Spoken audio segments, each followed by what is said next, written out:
ಇದೆಲ್ಲದರ ನಡುವೆ ರಾಜ್ಯ ಕಾಂಗ್ರೆಸ್ ನಾಯಕರ ದೆಹಲಿ ಪ್ರವಾಸ ಚುರುಕು ಪಡ್ಕೊಂಡಿದೆ. ಒಬ್ಬರಾದ್ಮೇಲೊಬ್ರು ಈಗ ದೆಹಲಿ ಪ್ರವಾಸಕ್ಕೆ ಹೋಗ್ತಾ ಇದ್ದಾರೆ.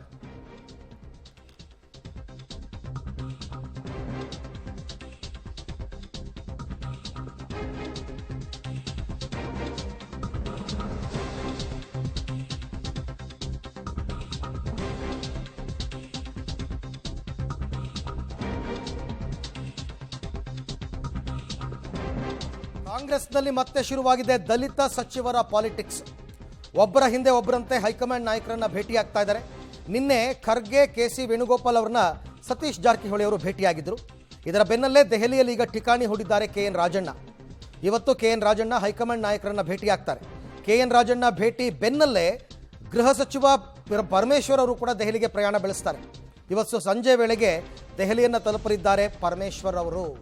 ಅಲ್ಲಿಗೆ ನೋಡಿ, ಸತೀಶ್ ಜಾರಕಿಹೊಳಿ ದಲಿತ ನಾಯಕರು, ಕೆ.ಎನ್. ರಾಜಣ್ಣ ದಲಿತ ನಾಯಕರು, ಪರಮೇಶ್ವರ್ ದಲಿತ ನಾಯಕರು, ಒಬ್ಬರಾದ್ಮೇಲೊಬ್ಬರು ಮೇಲಿಂದ ಮೇಲೆ ಹೈಕಮಾಂಡ್ ಭೇಟಿ ಆಗ್ತಿರೋದು ದಲಿತ ಸಮಾವೇಶಕ್ಕೆ ಅವಕಾಶವನ್ನು ಮಾಡಿಕೊಡಬೇಕು, ಕೆಪಿಸಿಸಿ ಅಧ್ಯಕ್ಷರ ಬದಲಾವಣೆ ಆಗಬೇಕು. ಇವೆಲ್ಲವೂ ಕೂಡ ಡಿ.ಕೆ. ಶಿವಕುಮಾರ್ ವಿರೋಧಿ ರಾಜಕೀಯ ಚಟುವಟಿಕೆಗಳ ಅಂತಕ್ಕಂಥ ಅನುಮಾನ ಮೂಡ್ತಾ ಇದೆ.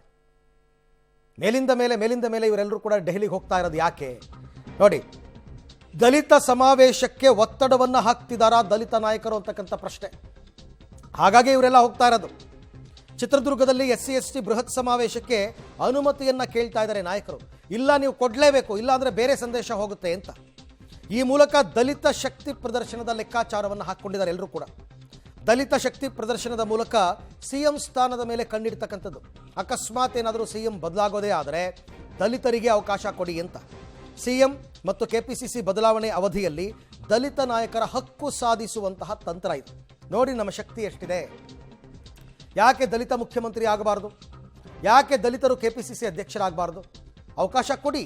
ನಮ್ಮ ಶಕ್ತಿ ಎಷ್ಟಿದೆ, ನಮ್ಮ ಸಮುದಾಯದ ಸಂಖ್ಯೆ ಎಷ್ಟಿದೆ, ಜನಸಂಖ್ಯೆ ಎಷ್ಟಿದೆ, ನೀವು ಅವಕಾಶವನ್ನು ಕೊಡಲೇಬೇಕು ಅಂತಕ್ಕಂಥ ಒತ್ತಡವನ್ನು ಹೈಕಮಾಂಡ್ ನಾಯಕರ ಮುಂದೆ ಇಡತಕ್ಕಂಥ ಪ್ರಯತ್ನವನ್ನು ನಾಯಕರು ಹಾಕ್ತಾ ಇದ್ದಾರೆ. ಹಾಗಾಗಿನೇ ಈಗ ಸತೀಶ್ ಜಾರಕಿಹೊಳಿ, ಕೆ.ಎನ್. ರಾಜಣ್ಣ, ಪರಮೇಶ್ವರ್ ಎಲ್ಲರೂ ಕೂಡ ಮೇಲಿಂದ ಮೇಲೆ ಹೈಕಮಾಂಡ್ ಭೇಟಿ ಆಗ್ತಿರ್ತಕ್ಕಂಥದ್ದು.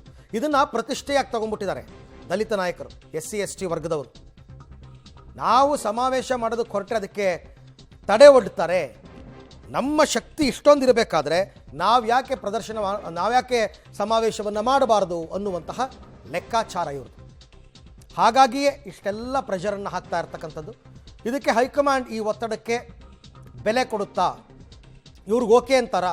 15 ದಿವಸದಲ್ಲಿ ಹೇಳ್ತೀವಿ ಅಂತ ಈಗ ಮಲ್ಲಿಕಾರ್ಜುನ್ ಖರ್ಗೆ ಅವರು ಹೇಳಿದ್ದಾರೆ. 15 ಡೇಸ್ ಟೈಮ್ ಕೊಡಿ ಅಂತ ಕೇಳಿದ್ದಾರೆ.